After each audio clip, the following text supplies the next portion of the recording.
I never thought I'd be living alone in this house at 62. Running my fingers along the smooth wooden banister as I climb the stairs each evening, I can't help but think about all the generations of my family who've done the same. This house on Maple Street has been in my family for over a century, and I've called it home for most of my life. My name is Caroline Mitchell, and 20 years ago, my husband Robert left me for his 25-year-old secretary. Our son Tommy was only 12 at the time. I remember the day Robert told me he was leaving as if it were yesterday. He stood in our kitchen, not meeting my eyes, fumbling with his wedding ring. "I'm sorry, Caroline. I never meant for this to happen," he said, his voice barely above a whisper. I just stood there, gripping the kitchen counter until my knuckles turned white. "Does she make you happy, Robert?" I asked, trying to keep my voice steady. He nodded, still not looking at me. "I'll make sure Tommy is taken care of. I'll pay good alimony." And he did keep that promise, I'll give him that. Every month, without fail, the money came in. I saved every penny of it for Tommy's college fund, working extra hours at the marketing firm to cover our daily expenses. The house, thank goodness, was already paid for, my grandmother's final gift to me. This house has been my anchor through everything. Film crews even used it once for a period piece about the Civil War era, saying it perfectly captured the essence of that time. The producer offered to buy it for an obscene amount of money, but I couldn't sell it. This house isn't just walls and windows, it's my heritage, my story. After Robert left, I threw myself into my work and raising Tommy. Dating? It never felt right. My colleagues would try to set me up, but I always declined. "I'm married to my career," I'd joke, but the truth was, I'd lost faith in love. Tommy became my whole world. I made sure he had everything he needed: love, support, guidance. We had our routines: breakfast together every morning, homework at the kitchen table, Sunday movie nights. He graduated with honors and went to a good college, thanks to his father's alimony payments. When Tommy brought home Amy from work last year, I tried to be welcoming. She seemed nice enough, always smiling, complimenting the house, asking about family photos. But something felt off. Maybe it was the way her smile never quite reached her eyes, or how she'd change the subject whenever work came up. Still, I told myself I was just being an overprotective mother. "Mom, we're getting married," Tommy announced over dinner one evening. I remember forcing a smile and hugging them both, pushing down the nagging feeling in my gut. "I'm so happy for you both," I said, and I meant it. Or at least, I wanted to mean it. The wedding was small but lovely. I sat in the front row, watching my boy promise his life to this woman I barely knew. Robert was there too, with his new family, wife number 2, and their teenage twins. We nodded politely to each other but didn't speak. Everything seemed fine at first. They got an apartment across town, both working at the same tech startup. I'd have them over for dinner sometimes, watching how Amy would inspect everything in the house with those calculating eyes of hers. But I never imagined how quickly things would change, or that my peaceful life was about to be turned upside down. I was at work when I got the call from Tommy. His voice was shaking, and I could tell he'd been crying. "Mom, they're laying off half the company. Both Amy and I, we're being let go." My heart sank. I knew how hard it was to lose a job. I'd seen enough colleagues go through it over my years in marketing. "Take a deep breath, honey. Tell me what you need." "We won't be able to make next month's rent," he said, his voice barely above a whisper. "Our savings, they're pretty much gone." After some quick calculations, I transferred enough money to cover 3 months of rent for their apartment. It wasn't a small amount, but I had some savings, and this was my son. "This should give you both time to find new jobs," I told him. The weeks that followed were a mix of hope and disappointment. Tommy landed a new position at a smaller company, but the salary was significantly lower than what he'd been making before. Amy, on the other hand, well, I tried not to judge, but her job search seemed half-hearted at best. When I'd visit them, I'd often find her scrolling through social media instead of job listings. Then came another call from Tommy, just as the 3 months were coming to an end. "Mom, I hate to ask this, but is there any chance we could stay with you for a while? Just until things get better?" I looked around my big empty house, thinking of all the unused rooms. "Of course, honey. You know there's always space for you here." They arrived on a Sunday afternoon, their car packed with belongings. As I helped them carry boxes up to Tommy's old room, I couldn't help but notice Amy's eyes darting around the house, taking everything in with an intensity that made me uncomfortable. "Caroline," she said, her voice syrupy sweet, "your room is just gorgeous. And that home office setup, it would be perfect for our workspace while we're job hunting. Maybe Tommy and I could take that room? It's bigger, and since there are 2 of us." "I'm sorry, Amy," I said firmly but politely, "but that's my personal space. I need my office for work, and I sometimes have to take calls late at night. Tommy's old room is quite spacious, and you'll have plenty of storage in the guest room across the hall." Her face fell, and though she didn't say anything, the look in her eyes sent a chill down my spine. She pursed her lips and turned away, dragging her suitcase up the stairs with more force than necessary. Tommy gave me an apologetic smile. "Thanks for this, Mom. We really appreciate it." Life settled into a new routine, or at least, that's what I tried to tell myself. Every morning, I'd get up at 6, make coffee, and head to work. Tommy would leave around the same time for his new job. And Amy, well, Amy would still be asleep. I tried not to think about it too much during those first few days. "She's probably still applying for jobs online," I told myself. But as the days went by, a pattern emerged that was impossible to ignore.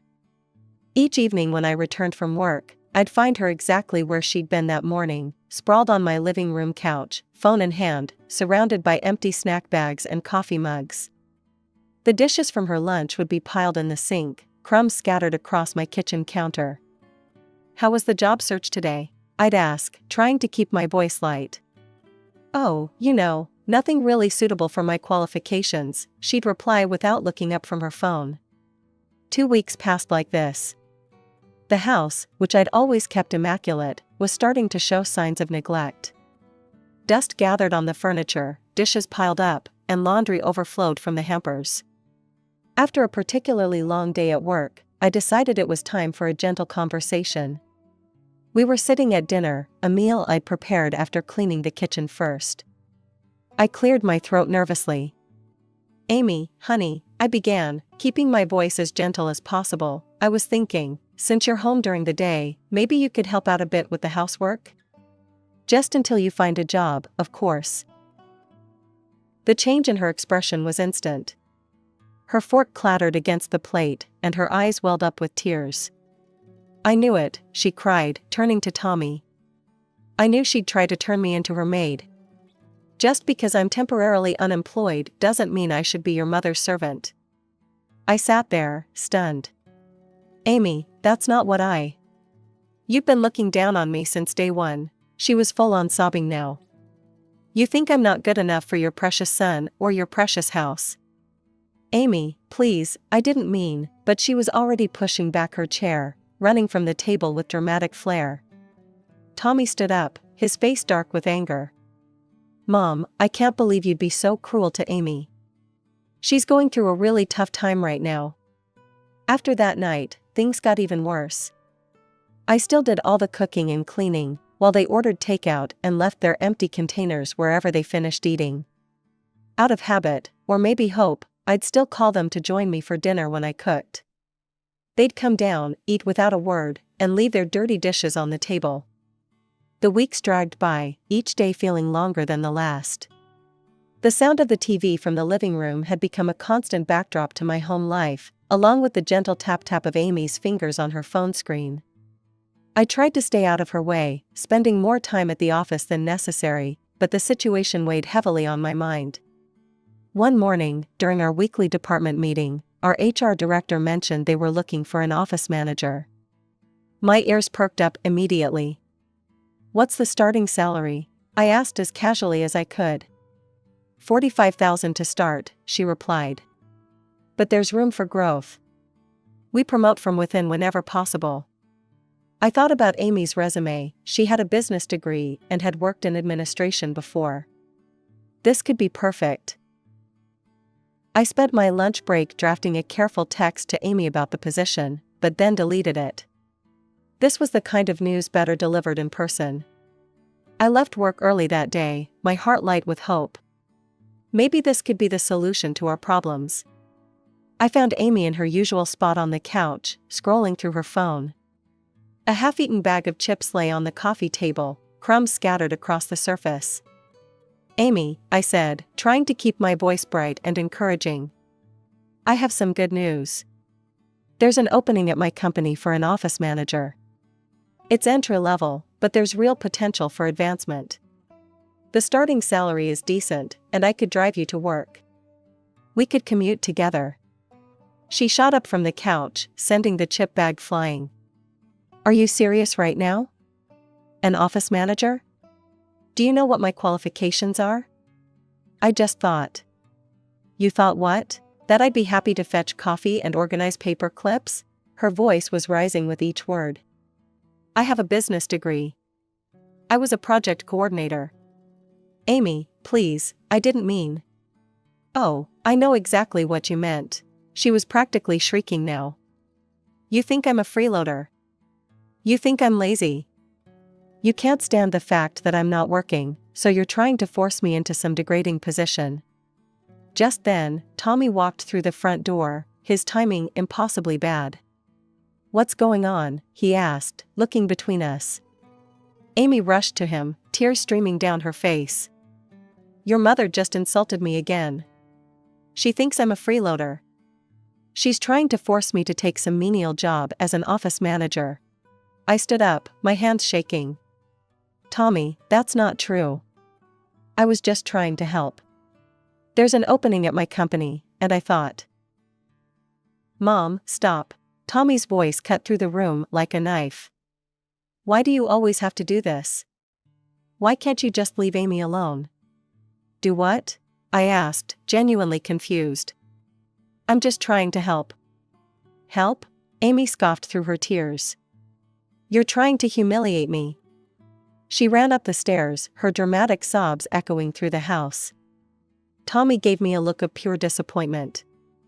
"I never thought you could be so difficult to live with, Mom," he said, shaking his head. "You're constantly starting drama.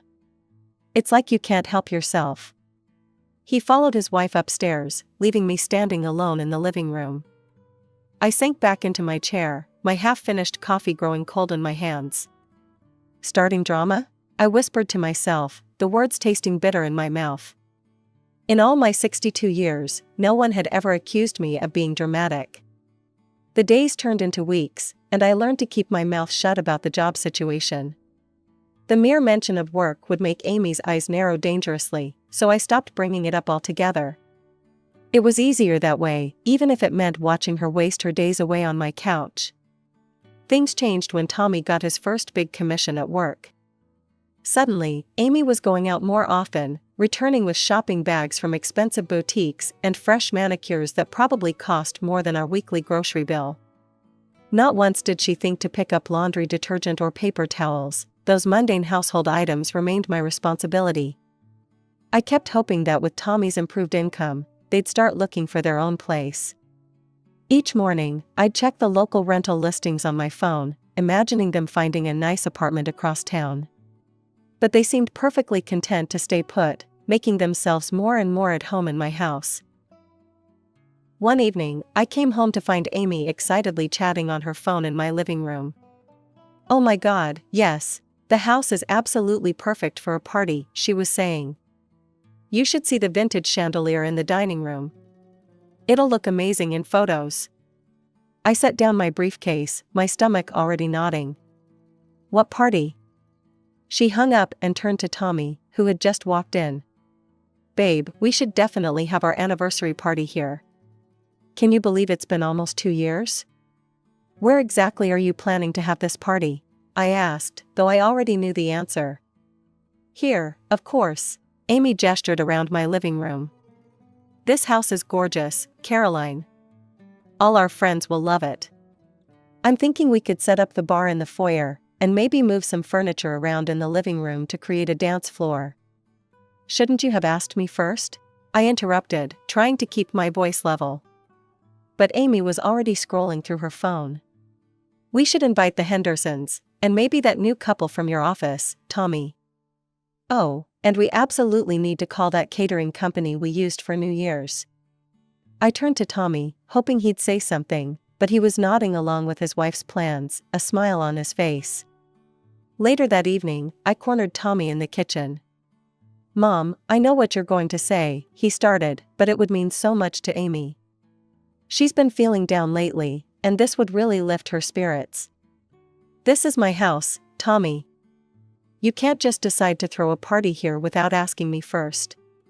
Please, Mom? He gave me that look, the same one he used to give me when he wanted extra dessert as a child.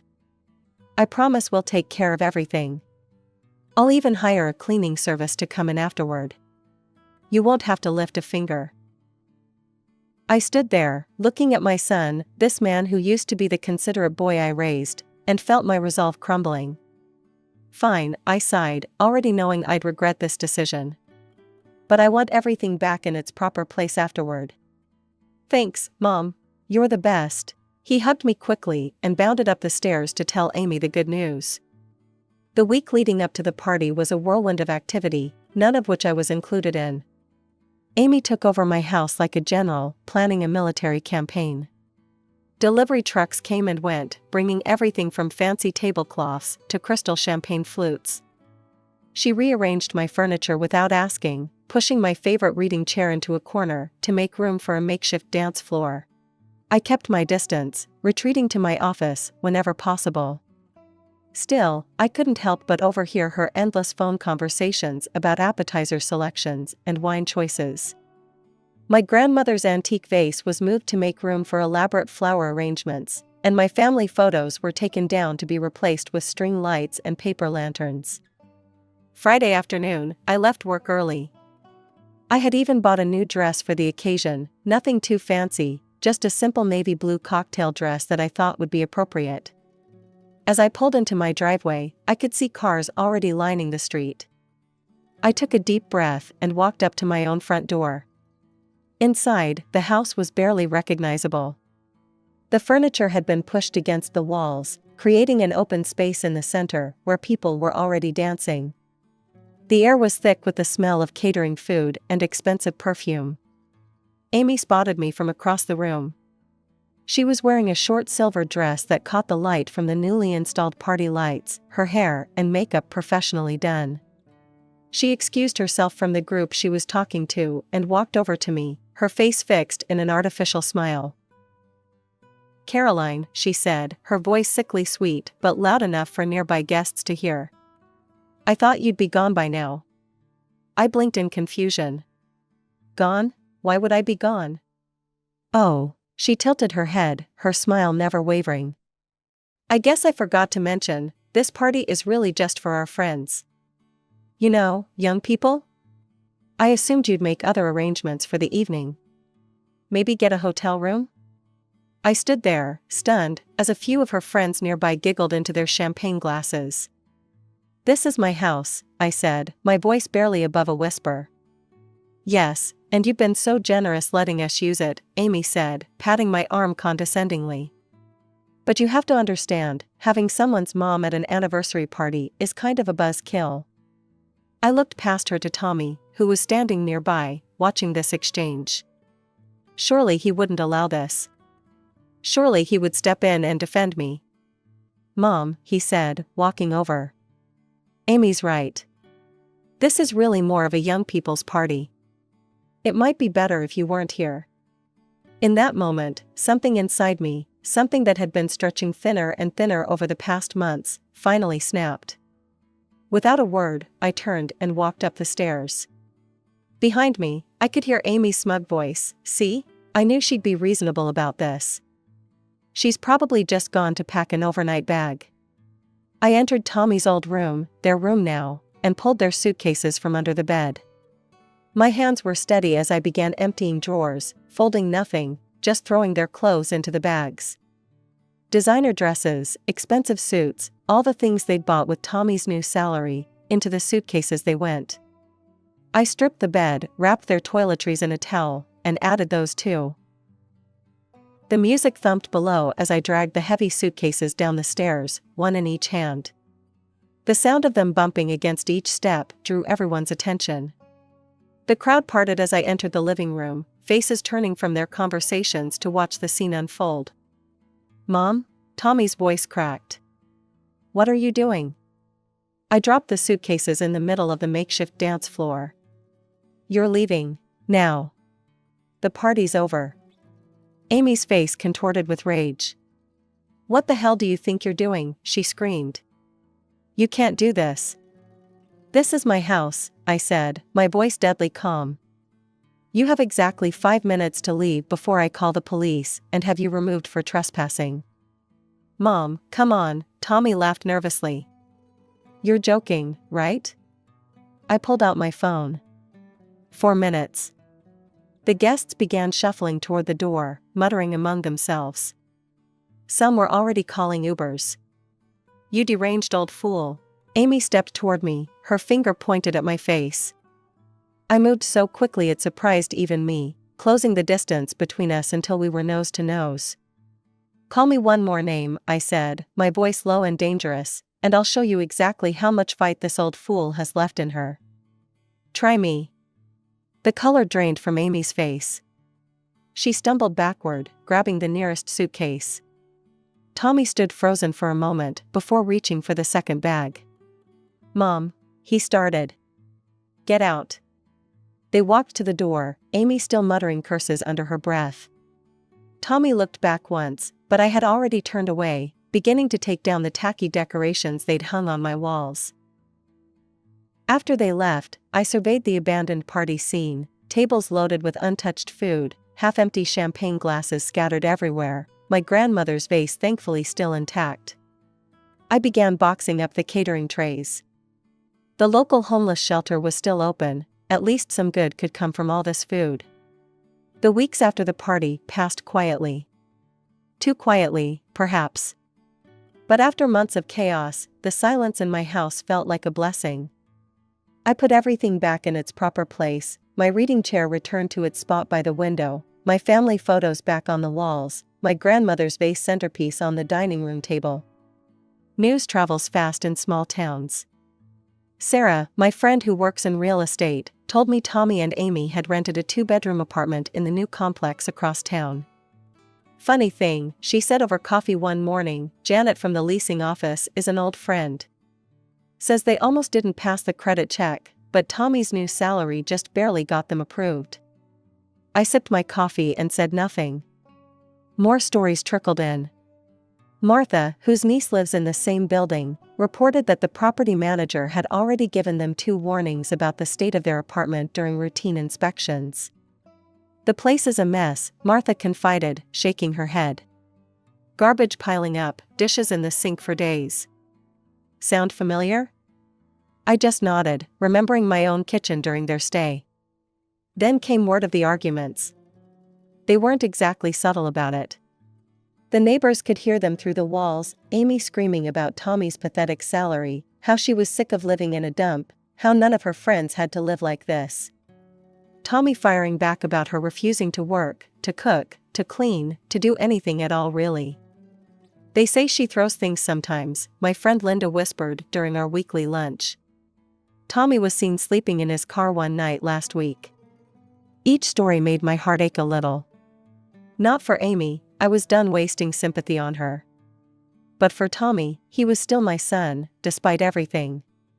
Sometimes I pick up the phone, my finger hovering over his number, but I always put it down again.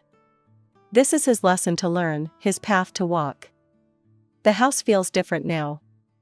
Peaceful, yes, but also waiting. Like it knows this isn't the end of the story. Some nights, as I sit in my reading chair with a cup of tea, I look at the photos on the wall, Tommy's graduation, his first baseball game, the 2 of us at the beach when he was 10. I remember the little boy who used to run to me with skinned knees and broken toys, trusting that Mom could fix anything. But I can't fix this for him. He needs to see it for himself, to understand what he's become and find his way back to being the person I raised him to be. Until then, I'll be here in our family home, keeping his room ready, just in case. Not for Amy, that bridge is well and truly burned.